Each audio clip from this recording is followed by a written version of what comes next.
Hello everyone, I'm Namu and welcome to a new video. Today we're gonna watch Costa Concordia Q&A video by Incognito mode. I did watch the main video from Internet Historian's channel, and so I am watching this in the correct order. I have not watched like a Q&A style video from Incognito mode before, so I don't know what to expect. This is a quite long video. I didn't expect it to be. It is 48 minutes, 38 seconds. I hope that this is gonna be fun. I hope I'm not gonna get like all EP and like like a student who can't focus during class. I hope I don't turn into that. We shall see. He makes great videos. So going off my past experience, I'm sure it's gonna be a good time.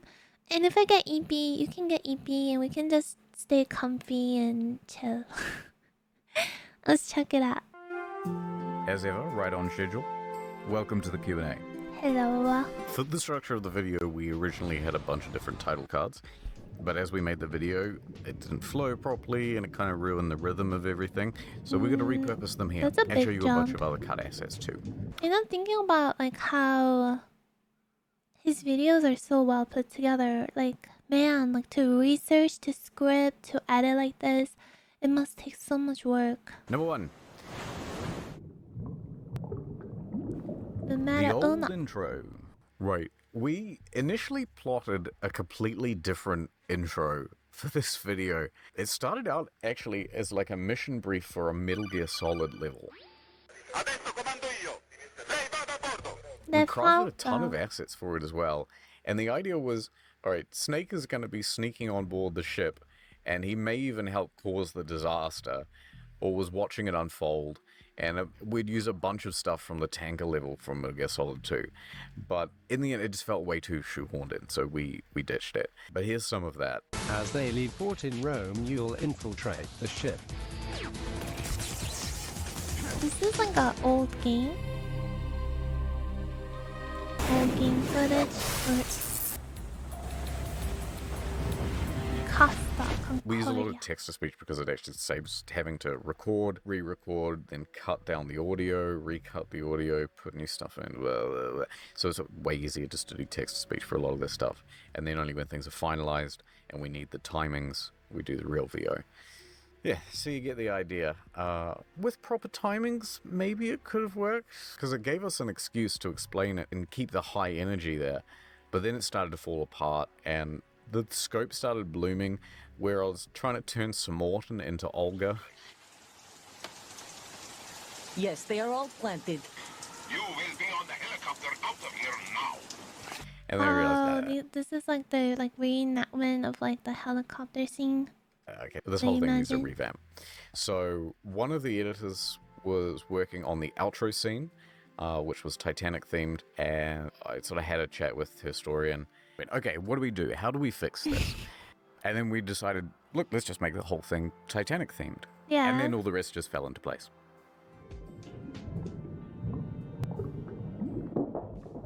Engineering failures. This is where things are going to get a little technical, but hopefully you guys like that stuff. So, the ship has these It's full of Gatorade, no way. 6 massive diesel generators, and they produce electricity that's distributed all across the ship, right? And they're kept across 2 watertight compartments, and they're consecutive to each other here on the ship.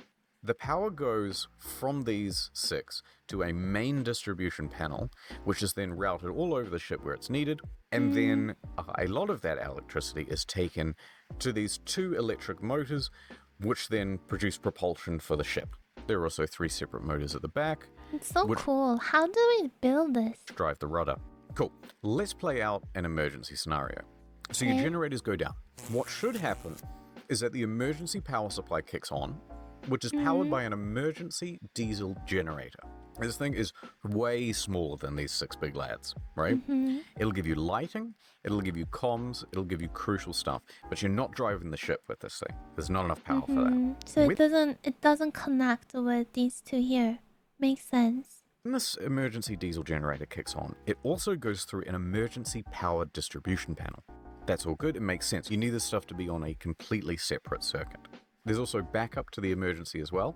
So if the emergency power supply fails, then there's a secondary system that runs solely on batteries, but that's even more limited. So it gives you some emergency lights and the comms, and not much more than that. There's a couple of other tertiary systems as well for like the VDR and the radio, but we're not going to get into that.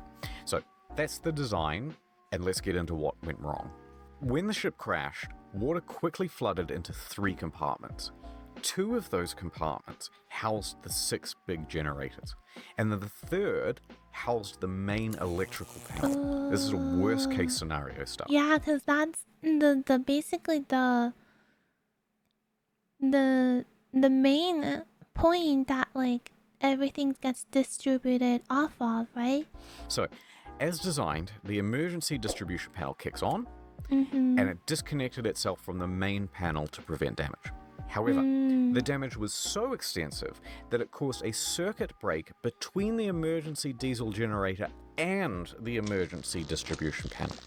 So the system detects this and it goes straight to the secondary backup, right? Okay. And it's essentially running off batteries. There's a lot of this scene that we had to cut out, but the engineers essentially are the real heroes of this story. They were constantly turning the emergency diesel generator on and off manually to bypass this circuit break. However, another problem. The emergency diesel generator's fan cooling system is damaged as well. So when it's turned on, it overheats. And without a proper heat exchange, the temperature just goes up and up and up to dangerous levels. It goes to 100 degrees, the boiling point of water, and at that point you simply have to turn it off. Otherwise the whole thing's going to break entirely or catch fire, or worse. Right. So the engineers have to turn it on manually to bypass the circuit break. And turn it off they're doing it with manually? a screwdriver while they're being surrounded by water.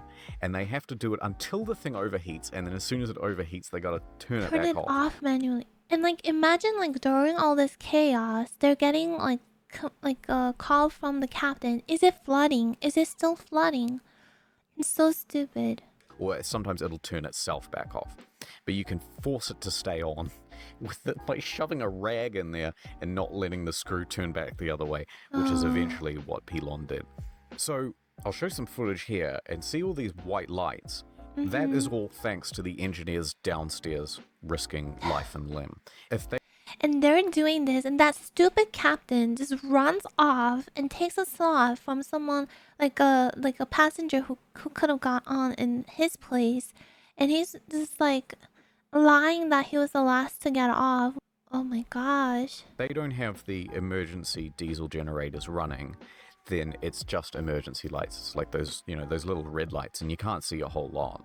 Now you might think that, okay, if only we can get this EDG working, and if only we could limit the amount of water that's coming in, then surely there are like emergency water pumps on board that they can use to save the ship. But unfortunately not, and this is where you start to get into really bad design. These pumps are massive, and they require at least 3 of the 6 big engines in order to work. So they're effectively ruled out at the point of impact, so it's just not an option. Anyway, the engineers stayed down there as long as they could, turning the EDG on and off, meter deep in water, before finally they had to evacuate. The sweat. I want to take a second crack at The little submarine getting bonked along the way. explaining this one because I think we might have rushed it. So, you're coming in at this angle, and you're actually going to miss the rocks with the bow of the ship. Good. Good news. But because the ship is so long, the side is going to smack right into the ship. Like the back of the ship does not have the same sharp angle of turn, right? Yeah. So Scatino was right in knowing that the ship should middle the rudder to prevent the swinging of the ship, and he ordered the rudder to middle as well.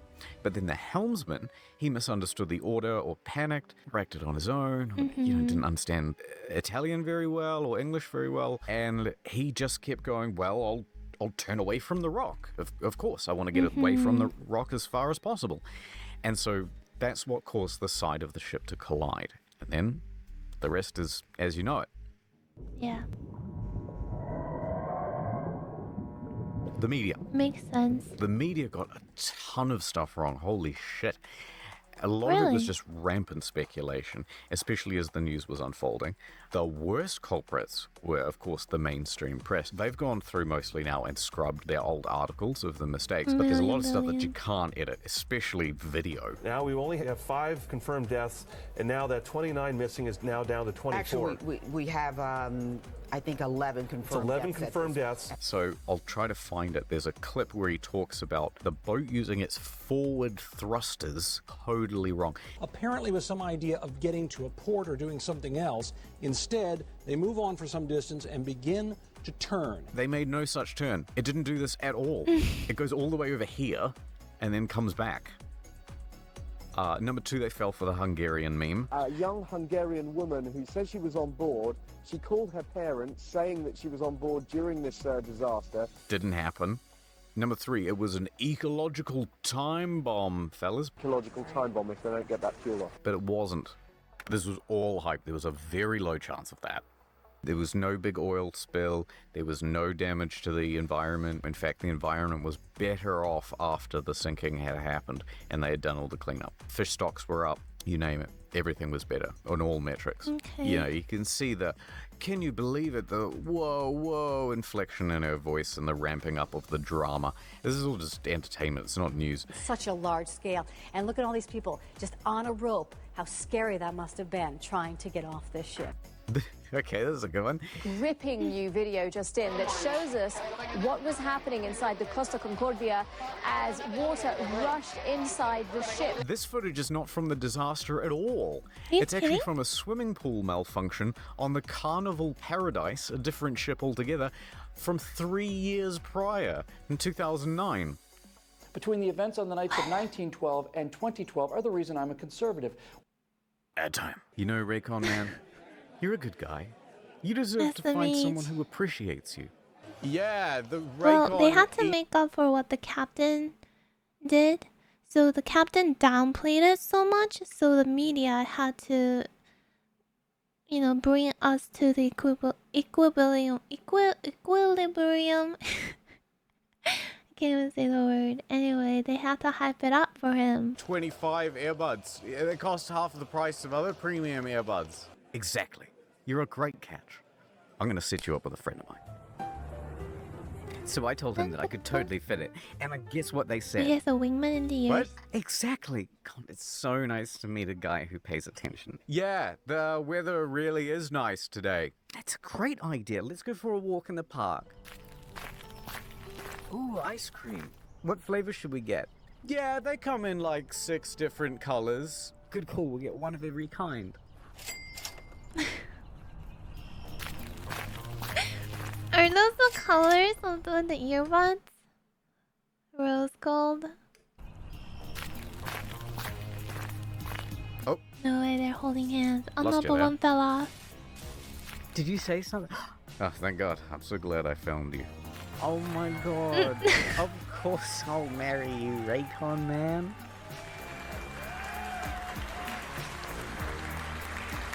What? Do you, That Raycon, happened take fast. this woman to be your lawfully wedded wife? Yeah, they have like super long battery life without needing to be recharged. Oh, I want to spend my long life with you too, Raycon man.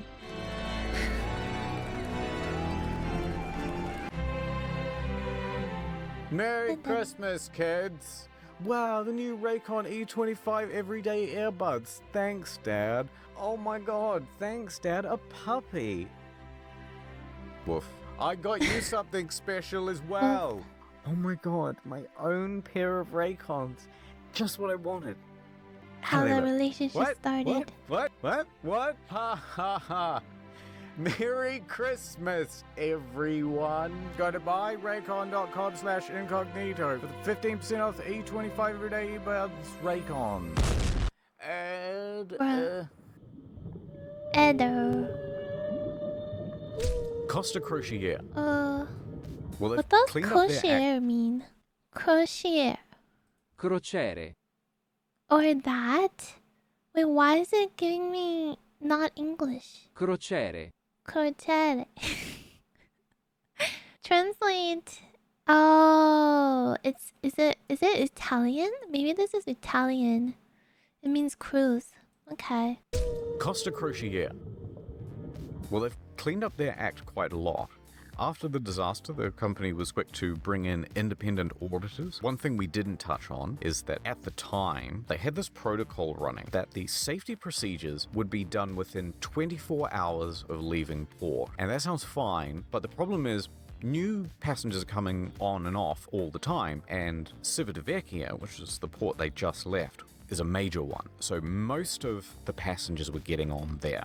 And then between Civitavecchia and their next destination is where they had the crash. And because they were due to have the safety briefing in the morning the next day, you had, a few thousand people on board that had absolutely no idea what to do. So it's like, go to muster stations. What's a muster station? It's a bit like doing your safety procedures mid-flight instead of during takeoff. So that policy has since been changed, and now everyone has to do a safety briefing before or while leaving the port. And pretty much every cruise line operates this way now too, which is good. They've also created a live monitoring system so that they can see where every ship is at any given moment. I don't know why there wasn't already like a GPS system that could see down to the inch where everyone was at all times. But hitherto there hadn't been. Chalk up to maybe 2012 technology or something. But most cruise lines have this now too, but some still don't. Watch out. Along with that, they had some ecological reports commissioned. Despite CNN's blustering about an ecological crisis, Ecological time bombing. there was also some stuff in the report about injecting money into the local economy, over $1 billion. But, that stuff is kind of indirect and What did it say? Removing the shipwreck of the Costa Concordia will give $1 billion boost to Italy's economy. $1 billion. But, that stuff is kind of indirect and through the cleanup process. It's one of those statements you would call sort of factually correct, but not accurate. But overall, they did a pretty good job with the cleanup. And they showed a real willingness to improve things. Scatino's fate. Scatino. Where is Scatino now?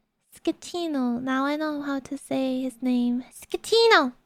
Scatino, get back on the boat. Scatino. Oh. Well, he's still in jail.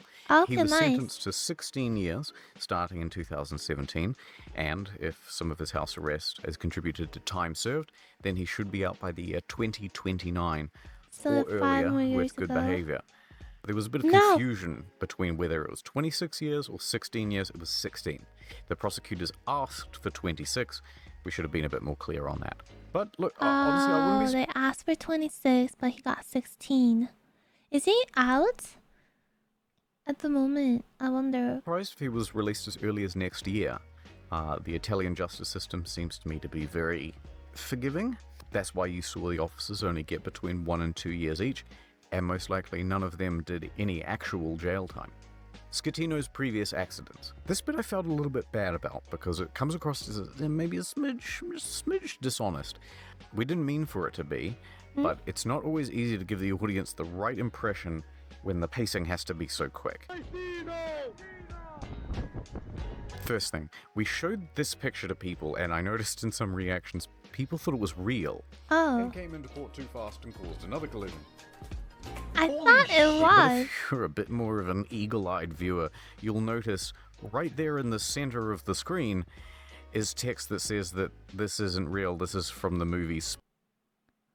Oh. I don't know. Usually I read everything. Why did I not read this? And there's no footage, so here's a scene from Speed 2. Cruise control. Speed 2, but I guess it just wasn't enough. I can understand how someone would actually overlook it, so whoops. There are no pictures that we could find from the incident, so that's what we used. From the 2010 incident, when Scatino was captaining the Costa Atlantica, not the Concordia, he crashed it into the Ada Blue when in port in Warnemünde, Germany. We jumped on this as a point of information, much like the press did, but it actually turns out that the Ada put out a press release that says something like the ramp was damaged and this is really not a big deal. So, maybe both of those things were hyped a little bit. I mean, they both happened, but I think we probably put too much of an exclamation mark on it. Okay. Alright. La Veritas Semeas. What is this book about? Well, it's Scatino's attempt to exonerate himself from responsibility for what happened. He uses a lot of VDR data and court records to say, basically, look, hey, it's not all me. There's a shared responsibility here on the company and the officers. And there's some truth to that. And I think he should be able to defend himself. So if you're curious and you can read Italian, why not grab But like, he straight up lied to the people he was reporting to as well until like he couldn't, basically. a copy. I also wanted to put out there that there's a couple of YouTube videos made by him, but I No wasn't way. entirely sure whether to link people to this because I He's a didn't want YouTuber? people going over there and just putting a bunch of spam and mean comments and stuff on in the Yeah, comment don't do section. that. Actually happened with Sir Morton's Instagram page when we used that as a prop, and you know we don't really want that sort of stuff to happen. But Wait, what are people leaving? This is class not again. Deja vu. Because we were like, oh no, another pilot slash captain. But yeah, no harassment.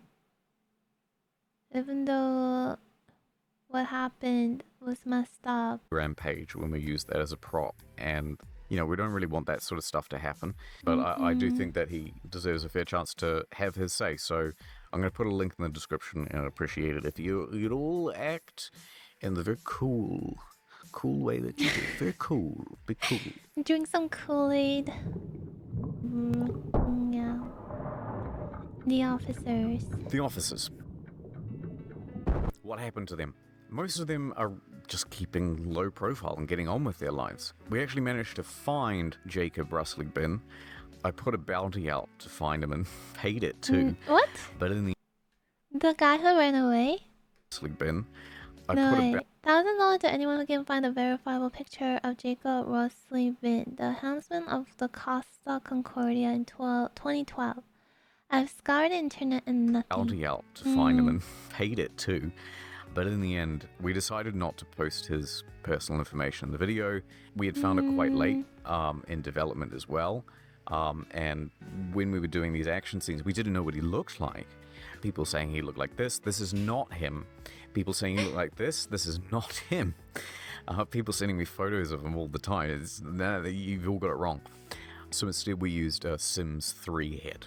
And then later on we did find him, and then we decided not to swap out the heads because, you know, this video went out to more than 1 million people, and I just don't want a bunch of righteous actors going over there and fucking up his life. I don't like that. I see it on Twitter and I don't like it. You also notice how like even the two social media platforms, like with how do you say his name? Scatino and the girl, people went onto their posts and their videos. They probably didn't wanna do more of that. That is thoughtful. Dominica Small. Why did I try to read these out loud when I can't even pronounce it correctly? Who is this guy? Dominica Small. Yeah, I got you. I got you on camera. Yes, I felt a little bit bad about this. She's been through the rung of the media quite a lot over the last few years, but I do have to show you this because I think it's very funny. Although it'll probably get the video demonetized. Wait, what? PNGs over the top and are not in the original footage, obviously, okay? What is she doing? Needle. A pencil.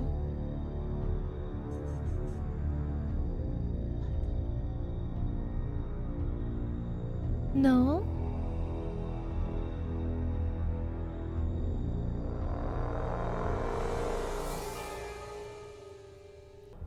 What? A injecta copiilor tăi droguri. There's also a misconception that Oh, this is like a campaign against eating fast food or giving your kids A fast food? copiilor tăi droguri. There's also a misconception that the captain was going too close to shore because he was trying to show off to Sir Morton. In fact, that is almost certainly not true, and it's much more likely that he was just trying to be nice to the maitre d'. He was trying to create like a special moment for him. So it was uncovered that the maitre d's sister lives on the island, and she was really excited to see her brother on the ship.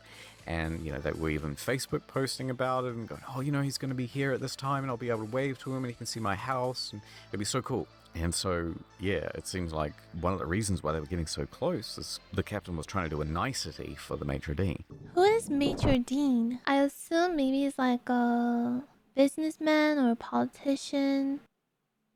Yeah, A special moment for him. Now, this recreation scene, we had to cut a lot from it.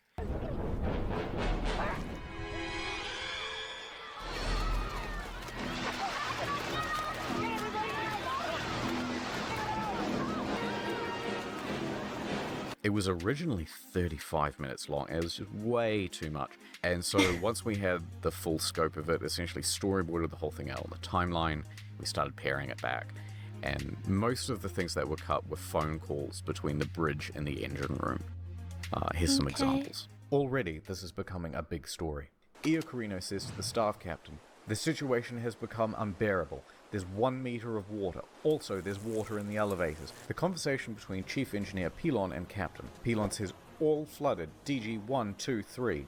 They just keep asking the same questions and giving progressively dire updates. The captain calls the lower deck. "Is there water?" But there's no response. Hello? An unconfirmed voice says, "Watertight doors closed. Okay, you see about the blackout.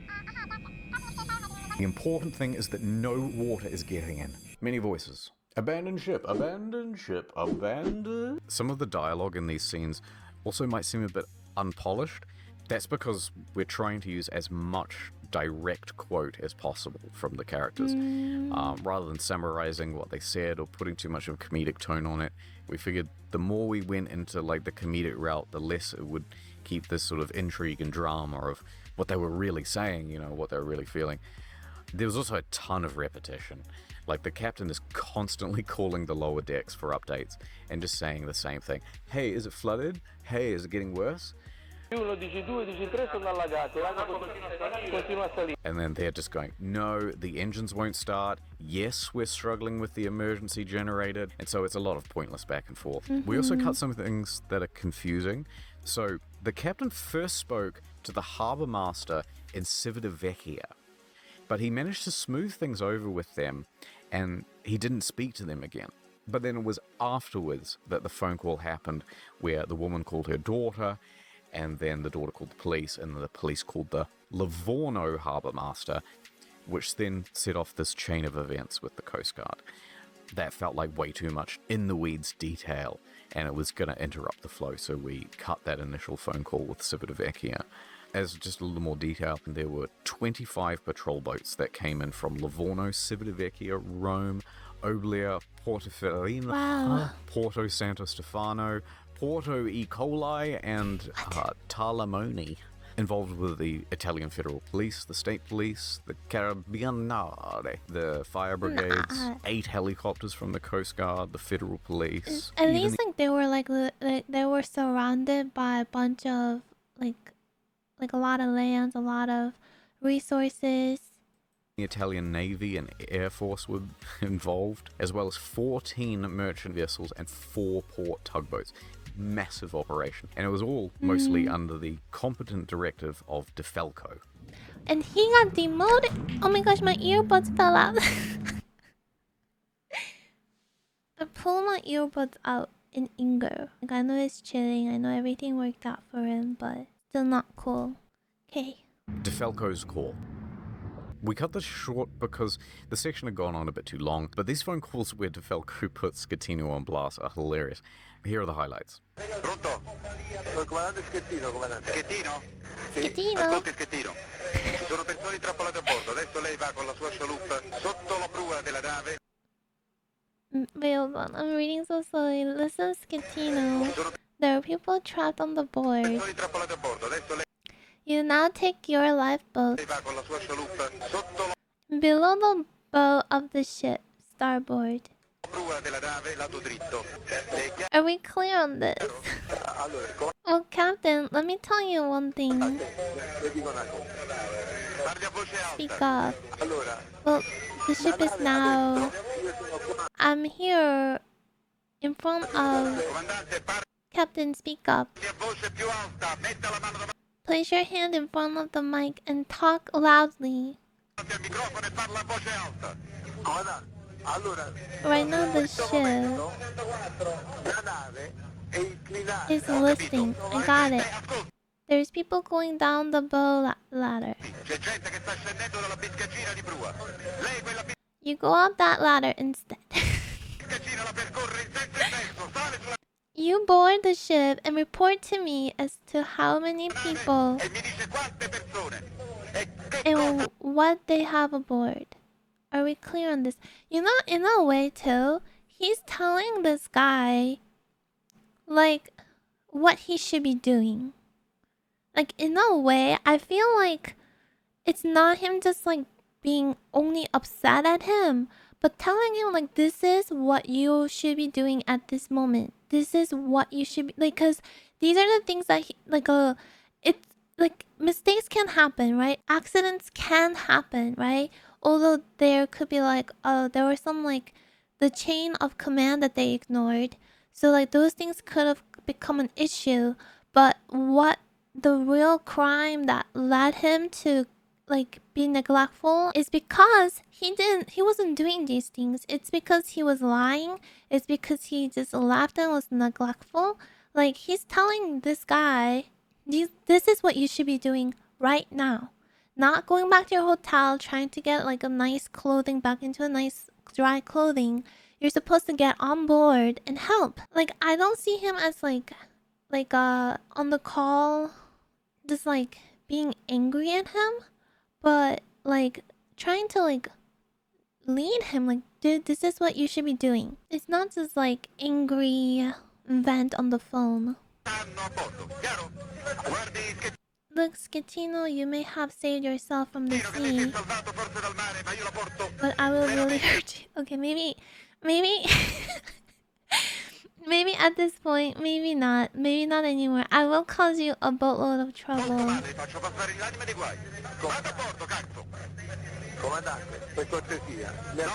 No, please, you now go and get on board. Assure me that you are getting back on the board. I am heading here with the rescue boat. I am here. Here where? What are you doing, Captain? I'm staying here to coordinate relief efforts. Estimate. What are you coordinating from there? You get back on board and coordinate from aboard. Are you refusing? No, I'm not refusing. Are you refusing to get back on board, Captain? No, I am going. Liar. Will you tell me the reason why you are not going? I am going because there is the other lifeboat that stalled.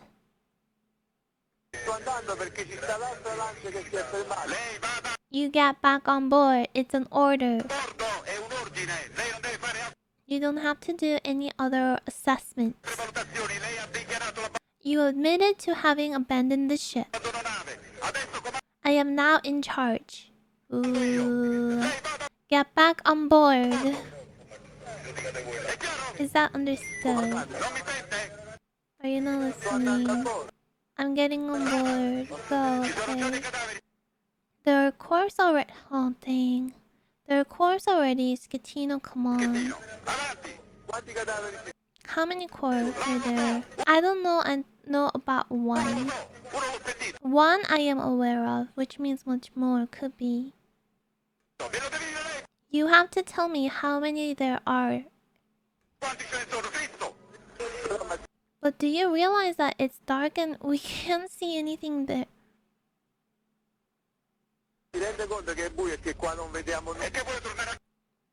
Do you want to go home, Schettino?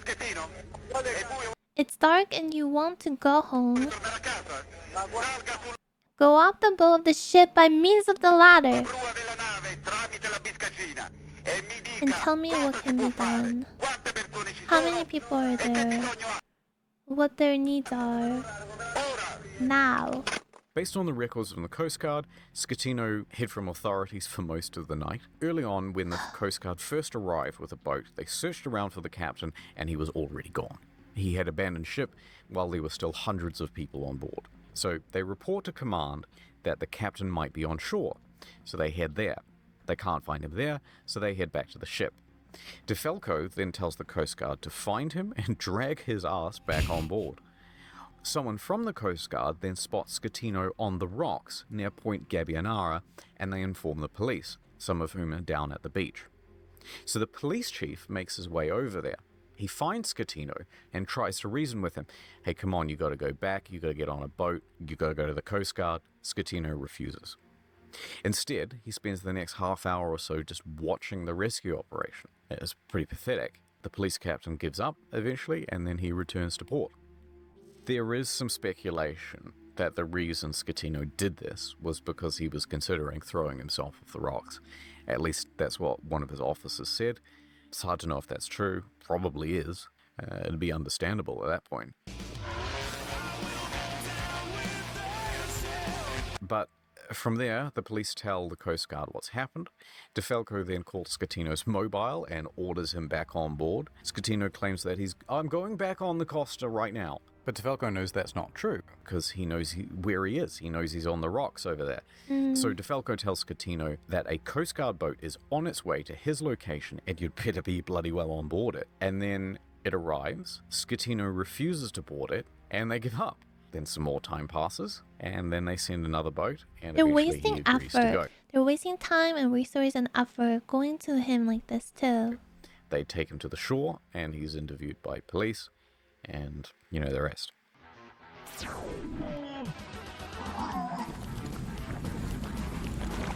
So let's talk about DeFalco's demotion. Yes. It's hard to know exactly what was going on between DeFalco and Delana. A lot of it seems to be this overshadowing thing. But there's one more factor that might have been the missing puzzle. I'm not saying this for sure, but it was a thing that was heavily speculated about. Not long before he was demoted, DeFalco had expressed public support for the victims of the Moby Prince disaster. Now, the Moby Prince was an Italian ferry which used to operate in Livorno until April 10th, 1991, when the ferry was involved in an accident and 140 people died. It's widely regarded that the incompetence of the Italian Coast Guard at the time led to this high death toll, as well as a corrupt judicial system which essentially absolved these government officers and their mishandling of the situation, and they were able to cover up for the disaster. So after DeFalco expressed public support for uncovering the truth of what happened, he received his order to be transferred to admin. Very interesting.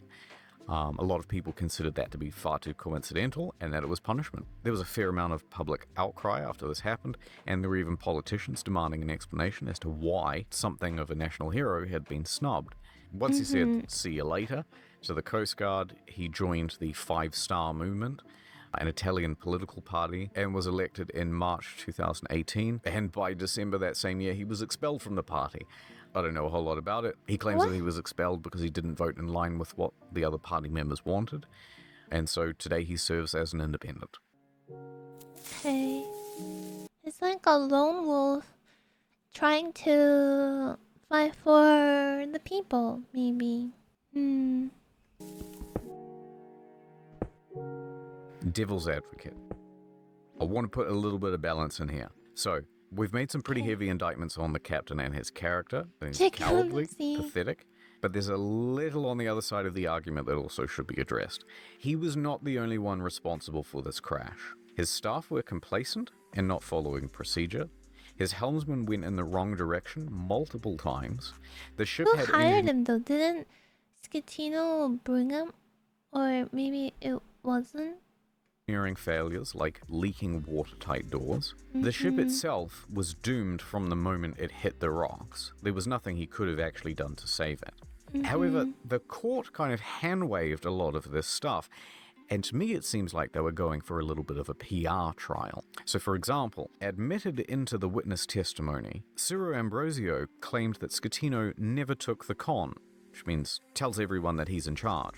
But That's not true at all. You can clearly hear it on the VDR. Scatino says it. He does, in fact, take the con. So we're not sure why he said that. We're not sure why it's there in the court record. But it sort of adds to this case of making the captain look worse. Ferrarini also told the court that he was very mad when he heard that the captain had lied to the harbour master and the Coast Guard, lying that it was only a blackout. But Ferrarini was doing practically exactly the same thing. He was keeping it quiet from the Coast Guard and hoping that they could fix the problem amongst themselves. Jacob Russley-Benn, who was a critical witness for Scatino's defense, just up and left the country. He was, after all, steering the ship at the time. I'd expect for his punishment to be 16 years in prison as well. But, you know, the court also focused quite a lot on the affair with Sir Morton, even though it had basically nothing to do with the tragedy. It was fairly incidental. That's the thing. I was like kind of confused. I'm like, is he not allowed, as a captain of the ship, not allowed to have any like person who could possibly distract him from his job? Like, it could even be his like child, you know? Because like if you have your child on the ship, or you're having like a family, your parents are chilling on the ship, it could be like a distraction if they like want to join for dinner or whatever. So as a captain, is it like against the rule to have anyone that he has personal connection with? Because then I can see why the fact that he had like a mistress on the ship being a problem to be actually like considered in court. But otherwise, why is his personal life like why does that become a question in court? I assume it is the like earlier, like you are not allowed, but or like limited. To be fair, we did that too. We thought it was funny. But they turned it into a media circus, and the claims about her distracting the captain, as far as we can tell, are just untrue. Thank you for the note, by the way. Wait, what is this? The answer on bridge at times of Costa Concordia crash denies distracting captain, says, I don't think I'll ever get involved with a married man again. I guess that's good. Don't do that ever. Period. One of the editors here says, it's not like he had her bent over the steering wheel at the time. Yeah, brilliant. Yeah, couldn't have put it better myself. Scatino's lawyers eventually talked about taking his case to the European Court of Human Rights. They said that basically they'd already decided his guilt and didn't give him a fair trial, also citing that no one who was judging him had nautical experience or had worked on a large ship before. You know, make of that what you will. But, you know, they did also give all of the officers plea deals and essentially only put Scatino on trial, practically guaranteeing a conviction. Yeah, so anyway, I just want... Also, what is a plea guild? A plea bargain, also known as negotiating a plea, is an agreement between the prosecution and the defendant where the defendant agrees to plead guilty to the charges against them. So the they all these people got plea deals offered to them, but they didn't offer that to Scatino. And essentially only put Scatino on trial, practically guaranteeing a conviction. Yeah, so anyway, I just want to balance out the argument there. Should he be in jail? Yes. But all these things too. I'll point out one more thing as well that might get a little bit into the weeds. Italy absolutely did not want cruising to stop. Costa Corporate got off with a little more than a slap on the wrist. It was a $1 million fine, and by the way, you better clean up your mess, was basically the extent of it. And okay, that bill added up to well over $1 billion once that was done, but there was no criminal punishment. And I think the reason that happened is because cruising matters a lot to the local economies. They were keen to see it running at full capacity once again, as soon as possible.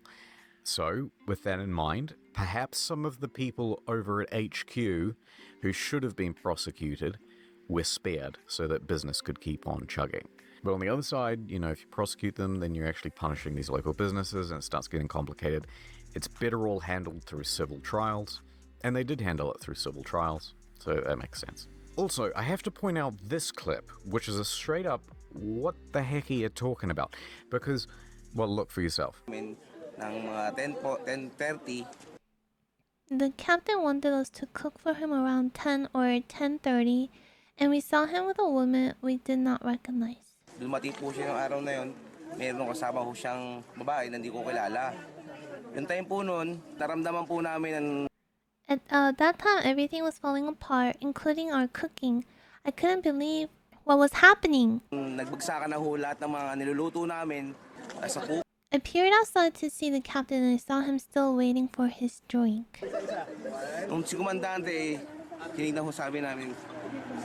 The captain was non-stop on the phone the whole time. This is all clear on the VDR. How is that the possible? lights were out. He didn't go back to dining. Wait, so is it saying like kind of like how the in like the main video towards the end, there were some snippets about how people like scamming and like saying lies.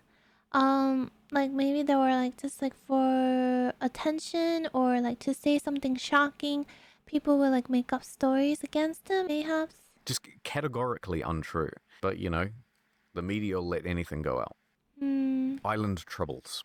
The Concordia had sunk right off the shores of Giglio, and it was very close. Water slide? Troubles. The Whoa, a water slide on the ship. That's crazy. It puts this enormous thing into perspective. Like, this must be gigantic for this to be just like sitting on top of it. Like it's a little decoration. Concordia had sunk right off the shores of Giglio, and it was very close to their port as well. And this effectively closed things for a while, and once it was reopened, it was only reopened to a reduced capacity. And for the fishermen who worked there, it's not just a matter of, oh, you avoid it and you'll be fine. There's a ton of security, there's cleanup crews roaming around, there's all sorts of things that just mean that you can't come and go as you please anymore. And of course, the locals weren't too happy about it. There was this big fuck-off cruise ship ruining their slice of paradise. It had also become a hub for tourists to visit and gawk at the ship. To be fair, if I was in the area, I'd be sailing out there too to gawk at it. The island was filled with news reporters who would come to take photos and ask dumb questions in English. Buongiorno, el familiar avec scatino, you know. And also an endless stream of cleanup crews who were living on the island in temporary accommodation. And overall, it had most of them bothered. But for a contingency of people on the island, there was some good news too. A lot of the hotels and bars and restaurants typically closed for half the year when they couldn't get enough customers. You know, it might be winter time, something like that, and people wouldn't come and visit in high enough volume for them to keep their establishment open. But for that period, while the cleanup crews were there, they were able to keep things open all year round. Oh yeah, and like restaurants and all this other businesses, I'm sure it was good for them. Renee and Renee. A very successful law firm based in New York, also operating in Hungary. Mr. Renee speaks Hungarian fluently, hence why he takes on a lot of these cases, and he was able to suss out that it was a scam well before the media did. Renee also has a track record for successfully suing cruise lines. It seems to be a bit of a specialty of theirs. In this segment, I had quite a few people comment that I was wrong about Hungary having no laws for insurance fraud, and maybe you're right, but that's a direct quote from Mr. Renee, who specializes in this area of law. So I just took his word for it. Also, this is in 2012. Maybe it's not true of today. And that wouldn't stop them from being prosecuted for other crimes, regular fraud, lying to authorities, for instance. But they weren't. And the point is that the couple got away with it. Mario Pellegrini, the deputy mayor. We just wanted to include this bit because we thought it was a good example of what someone in a leadership position should do. Instead of running away and hiding like the captain did, this guy immediately jumped on one of the boats returning to the Costa, and he went round helping passengers. We thought it was a very nice contrast. Martin the Magician. Maybe we didn't do the best job explaining here, so let me do a quick recap. Oh yeah, the musician. Oh yeah, he was there. And the lady in the box. I think she made it out safely, hopefully.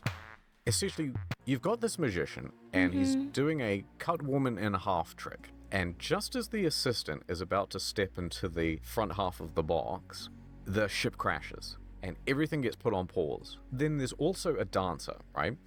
Rosalind Rinkin, and she's already in the box, because once they cut this lady in half, right, she's going to stick out her legs, right? So, as part of the act. So Rosalind can feel the jolt, and then she can hear the audience murmuring, and she's like, whoa, let me out. Then the lights go out, and you start hearing more like, whoa, what's going on? And then at this point, it's pitch black, right? And Martin flicks the latch to let Rosalind out so that she can get out. And then he just bolts off the stage. He just takes off running. And then the lights come back on, and it's this bizarre ta-da, because they've ruined the cut woman in half trick, and you can just hear his footsteps running away across the wooden stage in the distance. Who cares? She got out. Who cares? I don't care. That's funny, but I don't care. Like, I don't care about the magic believability or magic got ruined. I don't care. I'm glad he remembered to like open that thing so she can get out. Everyone's going, wait a minute, what the fuck? This he's just leaving? What the heck?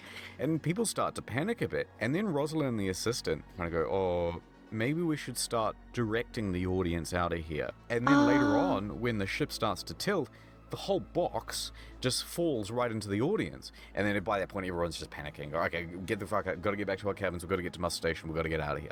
But I think it's very funny that Martin just ran away. He's a fairly famous magician. He's been on telly a few times. You can see his stuff on YouTube. The pasta dish. What did we do with it afterwards? We threw it away.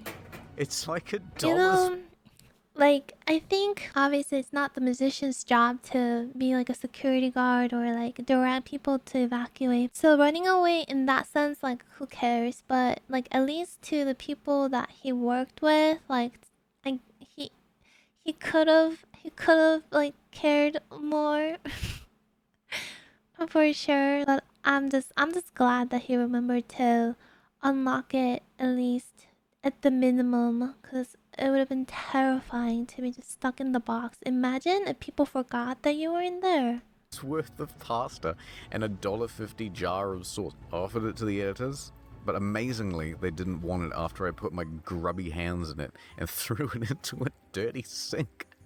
Ungrateful, that's what I say. But there they are. The deets.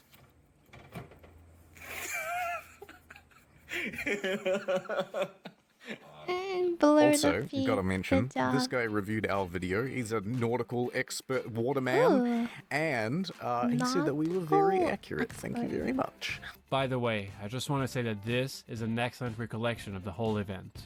What's up with Taika Waititi stealing my fucking ideas for videos? What the fuck? No one was talking about Steve Bonnet till I was. I wager someone saw that, and then they just went, yeah, we'll have it. Thanks. I swear to God, if there's a montage scene in there where he like learns to become a pirate, I'm gonna be furious. I think that's everything. Oh, why it takes so long to do these videos, and why it took so long to get this Q&A done. There's a Q&A coming out next week on Incognito mode. Right, well, basically what happened was after we missed that first deadline of a week, everything just got put on the back burner. I was like, all right, well, we didn't make it. There's actually other projects that need focus on, so we just started back on in the field, and we started working on more main channel stuff. Also, you know, this was expected to be a, hey, we'll do this off the cuff. It'll take 20 minutes, and then it's like of course, a 40-minute produced fucking edited video in the end. Like we had to find a lot of old assets as well. The main channel videos, I feel like maybe we just never explain why it takes so long to do these things. Yeah, you know what? I'm gonna do a little breakdown. I don't know.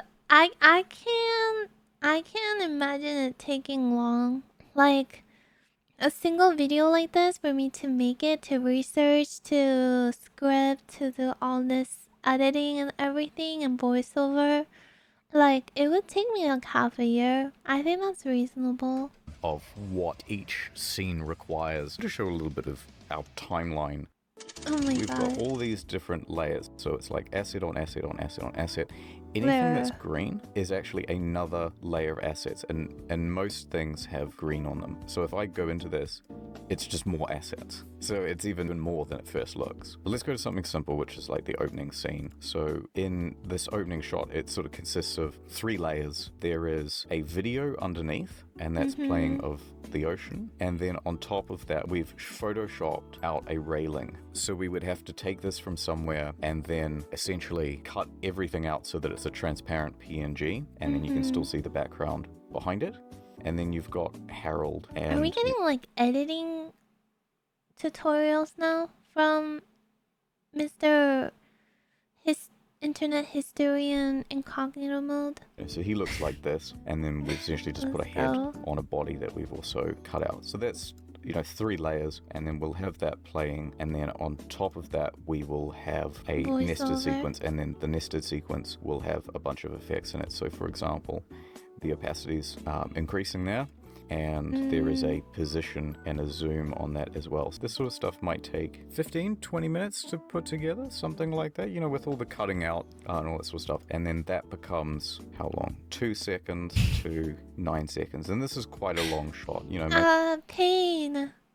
2 seconds. So these shots aren't this long. So that becomes, and then there's script and VO on top of that. And this is like the 80th version of the script. And then music goes underneath that. So you can see how it all sort of adds up to take quite a long time. Then that gets taken over by 2 cross dissolves, and then one of those is a nest, and then it's in the, I'm not sure why that's so many layers. Oh, it's his eye. Okay, so we've got to make the eyes move. Each of these eyes has to kind of move independently, and then he stays completely stationary. But then it's kind of like, for real, he's like a VTuber.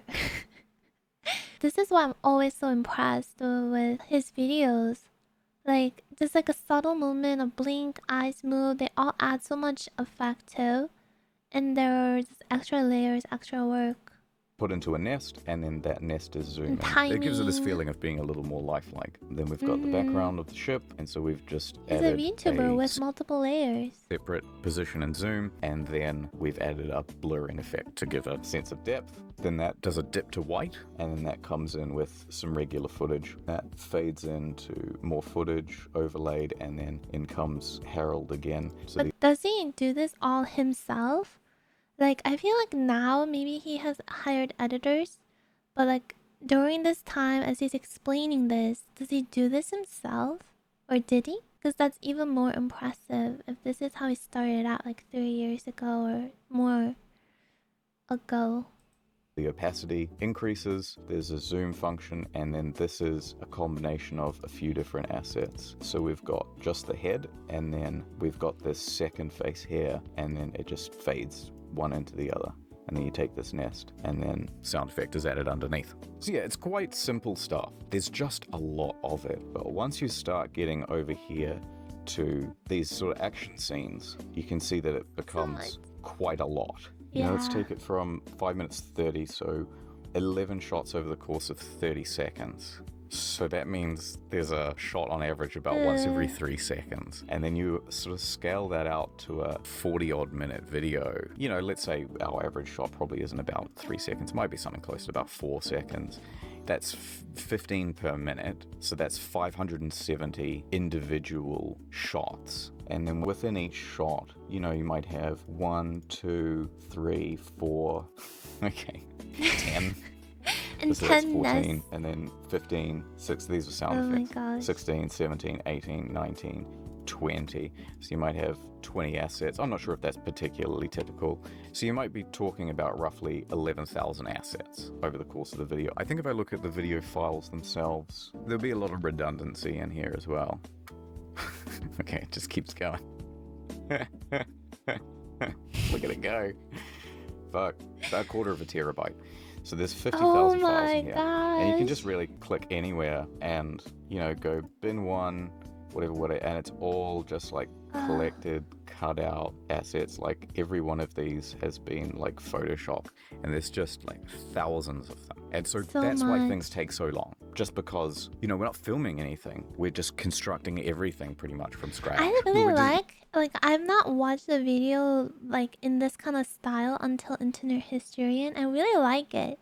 It's like it's still obviously like takes a lot of effort to make good videos in this style, but I think it's like with limited footages or limited resources, you're like you cut and like you I don't know, it just seems like a crafting almost with like paper. It's so creative. I love it. You know, we're just sort of taking existing assets and we're altering them. And so that's what's going on. It's not like, oh, you know, it's July, maybe we should put out a video. Before we have even put out Costa Concordia, we were already working on the next video. We don't want the quality to go down. It sucks that they're not out more often. If I could be pulling out one a week, I would. I don't want the quality to go down either. Like, I look at the newest videos and I think, and not just me, but you know, like as a team, we're quite proud of them. We could start going back to doing 5-minute videos, but honestly, I just don't think they're as interesting because you can't go as in-depth. So the structure will go very much like, so some people did a thing and then it went badly, the end. By the way, that video... I think like 25 minutes, over like 25 minutes or more is a good length. 45 is quite a lot. I don't think it needs to be that long unless it's like a story he really wants to go deep into. But I like that he makes like longer videos than just like 5 minutes. I love it. I love it. That we put out is actually not rendered at all. We couldn't make it render. We tried everything. We tried pulling all the files into a new project, tried on different computers, tried it on the server, tried it off the server, different formats, different codecs. We were troubleshooting, going piece by piece, finding anything that had an error code in it. Okay, yeah, this PNG will replace that, da-da-da-da-da-da-da. And in the end, it was so impossible. What we had to resort to was, we took this preview render screen here, right? And then we just blew it up full screen. No. Then we opened up OBS, and we just started screen recording the whole thing. So we would screen record the preview, and then we just kept going until there was a dip in the frame rate, and then we stopped the recording, and then we started it again, and then re-recorded the next few minutes. We basically did that over and over and over the whole way through the timeline, and then we took those recordings, strung them all together like this, and then cut off the overlap. And that's the video. Oh we still don't have a proper rendered version. That's Secret like... That sounds like so much pain. They didn't give up though, but oh my gosh. That sounds awful. That sounds like an awful... like, process. Like, you did everything, you just have to render, and you can't render. You gotta do all that. I would hate it so much. Channel and channel update stuff. I've read a few comments, and I think people think that we just sort of sit on our hands and then maybe a month before the video we start working. Or, you know, we've got all these videos on side channels coming out. It's like, why is he working on this and not on the main channel? And it's totally a fair question. I'd want to know. And the answer to that is, well, we're always working on a new main channel video. There's never really a period when we're not working on one. And then the side channels have been made in such a way that all I really need to do is a recording for them and then do more of a producer role. So I'll come in and I'll critique the thing and I'll go, that's not funny. Oh, so maybe the main channel stuff, he does it all himself. But then side channel stuff, he records like the voice part, but he has a bunch of editors for that. So it's like a team. But the main stuff, it is his own editing and everything. That's cool if that's still the case. I don't know, cause like you get to see like so much of like someone's humor and like style and from how they edit stuff too. So if he's still able to express himself in that way in the main channel, I think that's really cool. That sucks.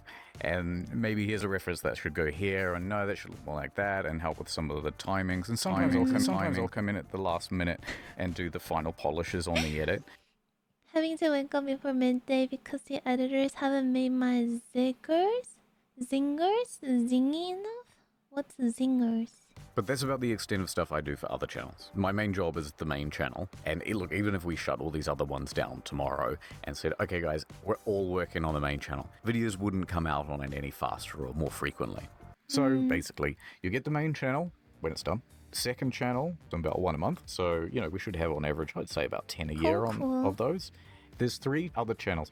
There's a live I look channel. forward to next video from the main channel very, very much. But meanwhile, I have so many to watch still, so I'm chilling. Which I haven't been paying any attention to for a while.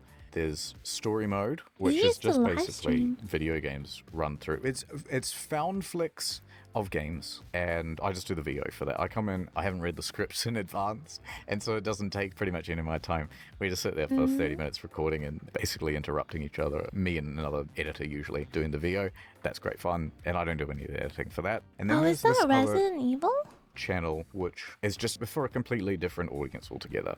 Yes, this is probably not your thing. Okay. It's not entertainment, it's not funny, it's just like a reference index. And so Historian runs that channel, and she just goes, here's a thing, and here's what it is. That's it. That's the whole So idea. many channels, And it's though. basically supposed to be an analog of Wikipedia. So instead of going and reading an article on Wikipedia, just go, type it into the YouTube search bar. Or this channel, which is like how to pronounce banana in English. It's like, here you go, banana. Banana. If they find it and they go, this is fucking not for me, and they don't subscribe, that's totally fine. A lot of this content is catered to a pretty different audience. Other than that, for now, I don't have any other channels, but I'll let you know Wait, as what they was come that? up. That was a little peek Other there. than that, for now, I don't have any other channels. Internet history and green screens. It's not there. He deleted it. It's gone. Channels, but I'll let you know as they come up. Eventually, we will have dozens of channels, and then I will crazy. franchise them out, and it'll be like a McDonald's in every state, over. and then we'll own a ton of them in secret, and be like, oh fuck, is this one owned by IH? Is this one owned by IH? And then we will rule Is my channel owned by IH? YouTube, and then we will take all of those winnings, and we will put them into CeeLo coin, and then we will buy a private island with the winnings. And then I will drive a boat into... Nice to meet you. The end. Cool. He shared a ton about how he makes his video. And that was really, really cool to kind of hear him talk about it a little bit. But yeah, very interesting to hear some like extra bits or some like reflection afterwards and stuff. I really like this. This was a really chill video to listen to. And also kind of like reflect on it a little bit. Yeah, I liked it.